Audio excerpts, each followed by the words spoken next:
Comprehension Passage 3. From Rameshwaram to the Rashtrapati Bhavan, it's been a long journey. Talking to Nona Walia on the eve of Teachers' Day, President Dr. APJ Abdul Kalam talks about life's toughest lessons learnt and his mission being a teacher to the Indian youth. A proper education would help nurture a sense of dignity and self-respect among our youth, says President Kalam. There's still a child in him though, and he's still curious about learning new things. Life's a mission for President Kalam. Nonetheless, he remembers his first lesson in life and how it changed his destiny. I was studying in Standard 5 and must have been of an age of 10. My teacher, Sri Siva Subramanya Iyer, was telling how birds fly. He drew a diagram of a bird on the blackboard depicting the wings, the tail and the body with the head, and then explained how birds soar in the sky. At the end of the class, I said, I didn't understand. Then he asked the other students if they had understood, but nobody had understood how birds fly. He recalls that evening the entire class was taken to Rameshwaram shore. The president continues, my teacher showed us seabirds. We saw marvelous formations of them flying and how their wings flapped. Then my teacher asked us, where is the bird's engine and how is it powered? I knew then that birds are powered by their own life and motivation. I understood all about birds' dynamics. So shall we move on to the questions, students, related to this comprehension passage? Now what do we learn? So I have read the passage twice, children. Now whatever passages that I have read today, I have taken care to see that there is some message conveyed to the students or the youth. Now this is about Dr. APJ Abdul Kalam. Remember, he was the former president of India and his birthplace was Rameshwaram. He was born in Rameshwaram, and from Rameshwaram his journey starts. And where does it finally end? At Rashtrapati Bhavan. That is when he becomes the president of the country of India. A very, very honorable, dignified president that India has ever produced. And it is very unfortunate that this president is no more with us. But his footsteps is what we need to follow, students. He wanted to become a pilot, but then he couldn't become a pilot. He was not allowed to become a pilot. That was his desire actually. And then after that, what happened? He decided to become a teacher. And he ended up becoming a scientist. And even towards the last breath of his life, he was along with the students. That was his desire, that I have to motivate the young students. They are going to be the future of India. We need to motivate them. So he actually wished, the fond dream or wish of Abdul Kalam, the former president, was he has to die doing something what he liked. And one of the things that he liked the most is to be in the midst of students like you and to teach you all. So his very dream, he was able to fulfill it because he died in the midst of the students, teaching them something. And as students and of this great nation called India, please remember that you need to fulfill the dream of Dr. Abdul Kalam, the former president of India, a very, very honorable and dignified president of India. Now shall we continue with this exercise of locating the answers based on this comprehension passage, students? Yes, let's start with the very first question. Now the very first question that we have based on this comprehension passage is, when did Nona Walia talk to the president Dr. APJ Abdul Kalam? I repeat, when did Nona Walia talk to the president Dr. APJ Abdul Kalam? Your answer should begin from the question.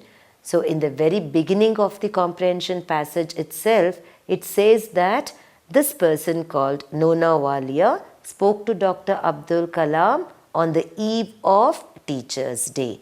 Eve is the previous day. You say Christmas Eve, right?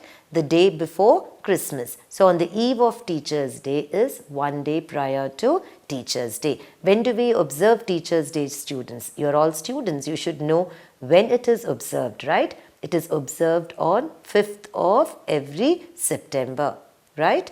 5th of every September, we observe it as Teachers' Day because Dr. Radhakrishnan, Sarvapalli Radhakrishnan was born on 5th September and his birthday is observed as Teachers' Day. Okay, so when did Nona Walia talk to the President, Dr. APJ Abdul Kalam? So Nona Walia spoke to the President, Dr. APJ Abdul Kalam on the eve of Teachers' Day. So we'll write the answer. Nona Walia spoke to the President. And remember students, whenever you write President, Parliament, Prime Minister, the P must be in capital letter. So Nona Walia spoke to the President, Dr. APJ Abdul Kalam on the eve of Teachers' Day.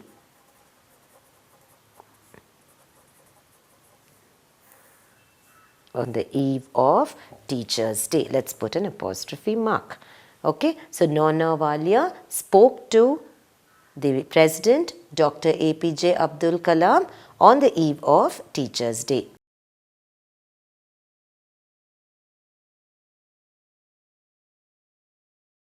Next question is, what did the teacher draw on the blackboard? So he speaks about his teacher and he speaks about how his teacher drew the picture or the diagram of a bird depicting the tail of the bird, the head of the bird, the beak of the bird, the body of the bird, etc. Doesn't he make a mention of that? Yes, he does. So what did the teacher draw on the blackboard? The teacher drew a diagram of the bird on the blackboard. Okay, so the teacher, I told you, you begin your answer from the question, and generally the questions are all given in present tense. So when you write the answer, most of the time it should be in the past tense. Okay, so the teacher drew a diagram of a bird. The teacher drew a diagram of a bird on the blackboard. On the blackboard. I repeat, the teacher drew. Drew is the past tense of draw. Draw, drew, and what is the past participle form? Drawn. So the teacher drew a diagram of a bird on the blackboard depicting. Depicting what? Let's go back to the comprehension passage. What is the word depicting? Depicting means showing. Okay. So that means he explained to them the body of the bird by labeling the different parts of the body of the bird. Okay. Let's go back to the comprehension passage to complete this particular answer. Okay. So it says he drew a diagram of a bird on the blackboard depicting. So here the word depicting, what does it mean? Showing. Depicting what? The wings, tail and the body with the head, and then explained how the birds soar in the sky. So we'll just have it as depicting the wings, tail and the body with the head. Okay, and then we'll end the particular answer. So depicting the wings, the tail and the body with the head.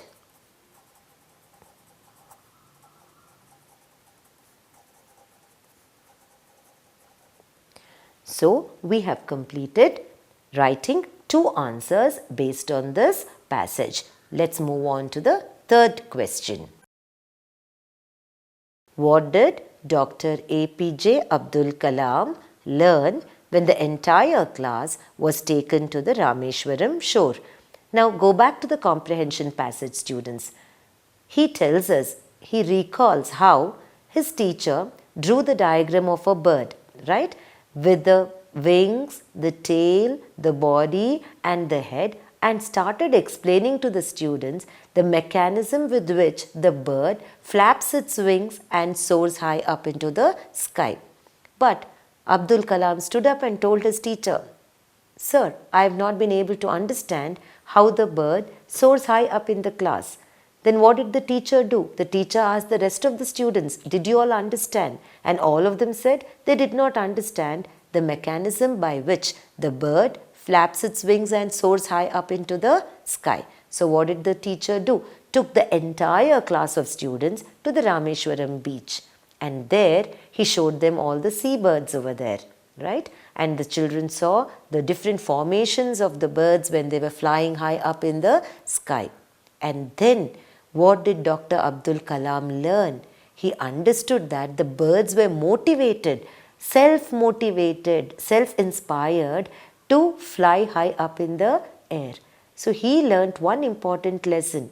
He learnt that if you have to achieve something in life, in the previous comprehension passage, we learnt that if you have to achieve something in life, there is no shortcut to success, there is no substitute for hard work, then there is no elevator or lift which can take you to the destination called success, right? Now this comprehension passage tells us that along with having determination, patience, and along with hard work, what else is important? You have to be motivated. Something must drive you to achieve success in life. That something which drives us to achieve success in life is nothing but motivation. There may not be people who will always motivate you. You motivate yourself. Self-motivation is very, very important. Do not wait for people to inspire you, to influence you, to have an impact on your mind. You have to motivate yourself to do something good in life, to achieve success and to be a good citizen of Mother India, right? So now coming back to this question, what did Dr. APJ Abdul Kalam learn when the entire class was taken to the Rameshwaram shore? So begin the answer as I told you earlier from the question itself. So we shall begin it as, when the entire class was taken to the Rameshwaram shore, Dr. APJ Abdul Kalam learned not only the dynamics of the birds reaching up to the sky, but he also learned one important lesson, that is, we need to be self-motivated if we have to achieve anything in life. That is the answer that you are expected to write for this particular question. Did you all understand, students? So what are we going to write as an answer to this question? What did Dr. APJ Abdul Kalam learn when the entire class was taken to the Rameshwaram shore? So begin, as I said earlier, from the question. Begin your answer from the very question itself. So you will start the answer this way. When the entire class was taken to the Rameshwaram shore or Rameshwaram beach, Dr. APJ Abdul Kalam learnt one important lesson. He not only learnt how the birds flap their wings and soar into the sky, but he also learnt that one needs to be self-motivated if one wants to achieve anything big in life or achieve anything great in life, right? If you want, I shall read that particular line which brings out the truth of what I have said just now. Shall I? Yes, students. I'll read out those lines, students. See, the teacher asked us, where is the bird's engine? And how is it powered? I knew then that the birds are powered by their own life and motivation. They motivate themselves. The birds motivate themselves and they are able to flap their wings and soar to the sky. So I understood all about birds' dynamics. So what was the important lesson that Dr. APJ Abdul Kalam, our former president, learned? He not only learned the birds' dynamics, but he also learned one important lesson, that If one has to achieve success, one needs to be self-motivated. Self-motivation along with hard work, determination and patience will enable you to reach the pinnacle of success. Okay, so here you need to read between the lines and write the remaining part of the answer. Okay students, let's write this answer. What did Dr. APJ Abdul Kalam learn when the entire class was taken to the Rameshwaram shore? Begin it from the question. When the entire class was taken to the Rameshwaram.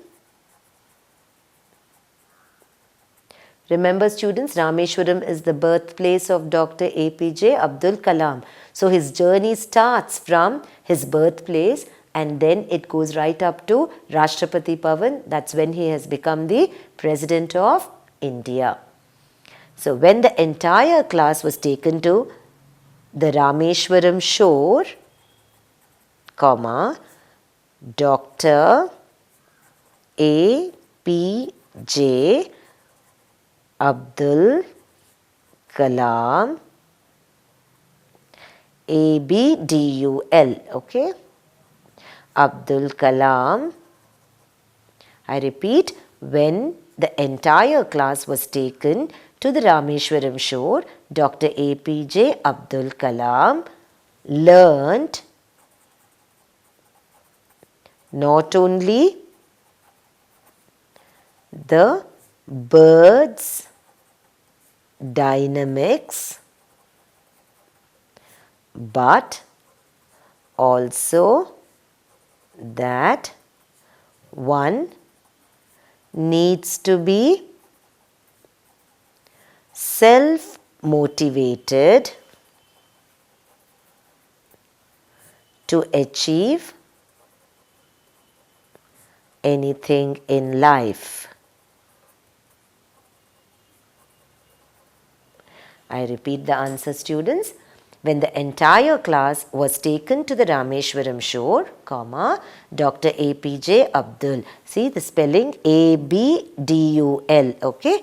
Dr. APJ Abdul Kalam learnt not only the bird's dynamics but also that one needs to be self-motivated to achieve anything in life. To achieve anything great in life, one needs to be motivated. How? Self-motivated. Please students, do not wait for your parents to motivate you. Do not wait for your relatives to motivate you. Do not wait for your teachers to motivate you. Sometimes people get tired of motivating others, right? So, do not wait for the motivation to come from other sources. The motivation is lying inside you, but it should come from within. Okay, so be self-motivated, and definitely when you are self-motivated, you will put in hard work, you will put in the perseverance, you will have the determination, and you will have the patience to reach the pinnacle of success. This is do as directed. I was studying in standard 5. Rewrite using the present perfect continuous tense from the verb phrase. We have done a lot of exercises when we did active and passive voice, didn't we? We learnt about the perfect tense. Do you recall what I have said? Yes. Which are the three words which indicate perfect tense, students? Has, have and had. Has and have indicate present perfect and had indicates past perfect. We have done that up till number of times. I have repeated it already for you, right? So, present perfect continuous tense. Now, which is the word which indicates present perfect? We have two words. One is has and the other is have. And plus, they want you to use the continuous tense. So, if you want to make a verb in the continuous tense or progressive tense, you should see that it ends with the letters ing. An ing added to a main verb will make the tense in its continuous form or in its progressive form. So I was studying in standard 5. Rewrite using the present perfect continuous tense. I have been studying in standard 5. Okay, have indicates present perfect. It is wrong to say I has, right? It is I have been studying in standard 5. I have been studying in standard 5. Have indicates present perfect and ing indicates continuous. Continous. So they have asked you to rewrite this in the present perfect continuous tense. So we have successfully rewritten this statement in the present perfect continuous tense. Present perfect, there are two words, has and have, but here we need to use the word have. So have indicates present perfect and continuous should have ing added to it. So studying has ing added to it. So we have successfully rewritten this particular statement in the present perfect continuous tense. The next question is, he is curious about learning new things. I repeat, he is curious about learning new things. And the instruction says, frame a WH question to get the underlined expression as answer. Now, what is the meaning of the word curious? Eager. E-A-G-E-R. Curious means eager to learn new things. He is curious. He is the short form of he is. He''s is the short form of he is. So, he is curious about learning new things. What does curious mean? Eager to learn new things, having a thirst for knowledge. So, they want you to frame a WH question. What exactly is this WH question? That means words which begin with WH. What, where, when, why, which. You call such words as the WH question words. Okay, and when does it act as a WH question word? When you begin the sentence with any of these words. With any of these words in the sense, if you begin with what, where, which, when, who, whose, whom, all these will act as WH question words when you bring them at the very beginning of the sentence. Okay, so they want you to frame a WH question such that you get this whole thing as an answer to the question. Okay, you have had that kind of exercise. Okay, frame a question such that you get the underlined words as answer, right? So, it's here the entire expression should be the answer and you have to frame a WH question such that this expression becomes an answer to the question that you have framed. Okay, so it should begin with WH. What was he curious about? Or what was he curious about? Now here it is, he is. He is the short form of he is. And I told you that generally the questions will be in the present tense and the answers will be written in the past tense. So let's make the question also in the present tense. Okay. What is he curious about?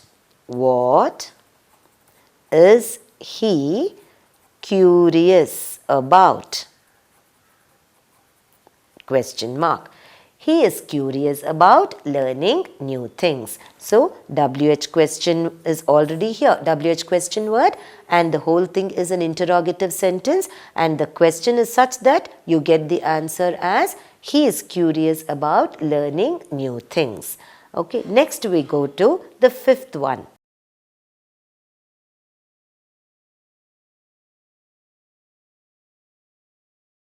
Give the antonyms of. I already told you synonyms mean meanings and antonyms mean opposites. So, antonyms, what does antonyms mean? Opposites.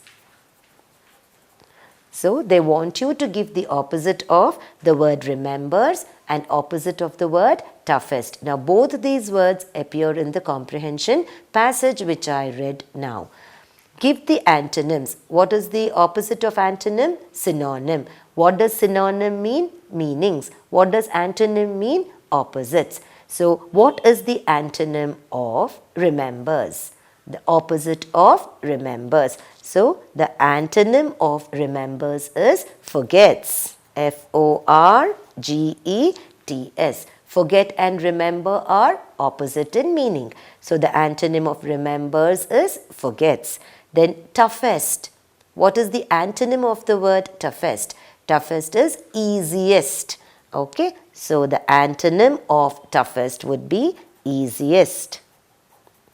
E-A-S-I-E-S-T. So we'll move on to the next question, students. Next question that we have here with us is, which words in the passage mean the following? Okay, I repeat, which words in the passage mean the following? So you have to locate that word which has the same meaning as the word given here. Okay, F-A-T-E, fate. And the next is forces that produce movement. So forces that produce a movement. Okay, you have just one word which indicates forces that produce movement, and that is very clearly given in the comprehension passage. At the same time, there is another word called fate. So which is the word that is used in the comprehension passage which has the same meaning as the word fate, and which is the word which is used in the comprehension passage which means forces that produce movement? Now, which is the word that is got the meaning as fate? Fate means destiny. Can we see whether the word destiny is there in the comprehension passage or not, students?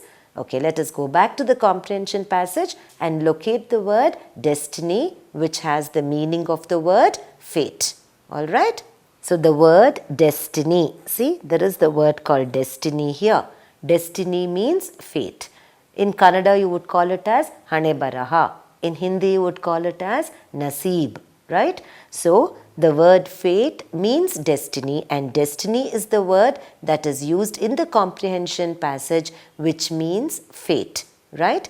Now we have to locate another word which means what? Forces that help in movement.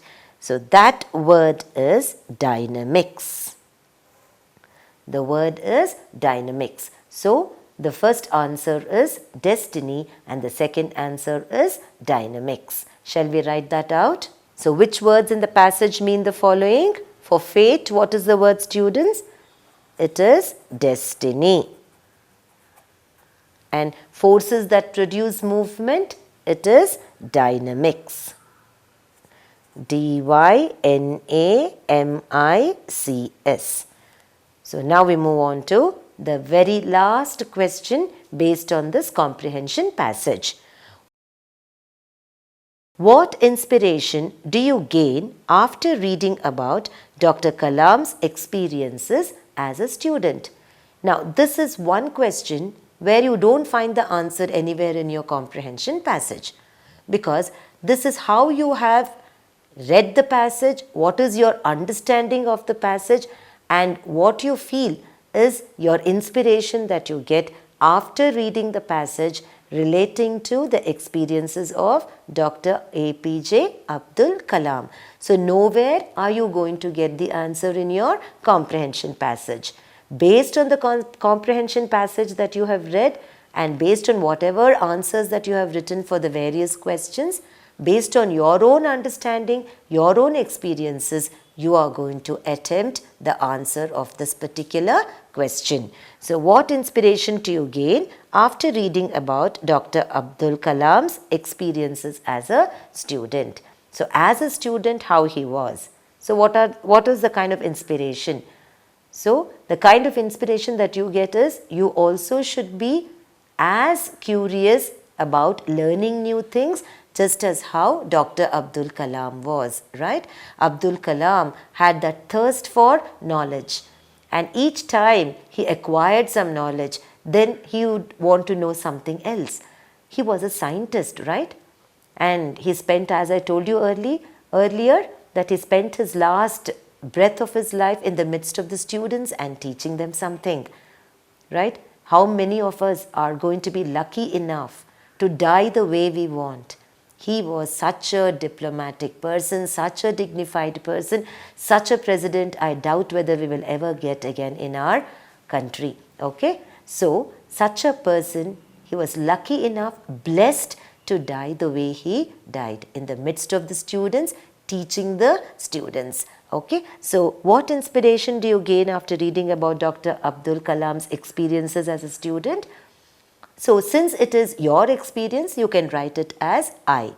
Okay, so I have learnt a very beautiful lesson that I, like Abdul Kalam, Dr. Abdul Kalam, should be thirsty for knowledge and should have that urge to learn and acquire knowledge in various fields. Okay, so this thirst for knowledge is something that should not be present only for today and should vanish the next day, right? That thirst for knowledge, that learning process, students, it is a continuous process. It begins with our birth and ends only with our death. Okay, right from the cradle to the grave, they say, is a learning experience. And this learning experience is what makes you wiser and what makes you acquire knowledge. So let's go about writing the very last answer of the last comprehension passage that we have discussed today. Fine? Okay. What inspiration do you gain after reading about Dr. Kalam's experiences as a student? As I told you earlier, you can begin with the pronoun I. I have been inspired. I have been inspired to be like Dr. A.P.J. Abdul Kalam, who had a thirst for knowledge,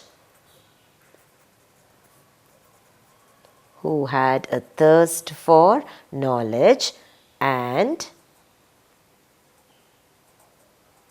okay, I have been inspired to be like Dr. APJ Abdul Kalam, who had a thirst for knowledge and who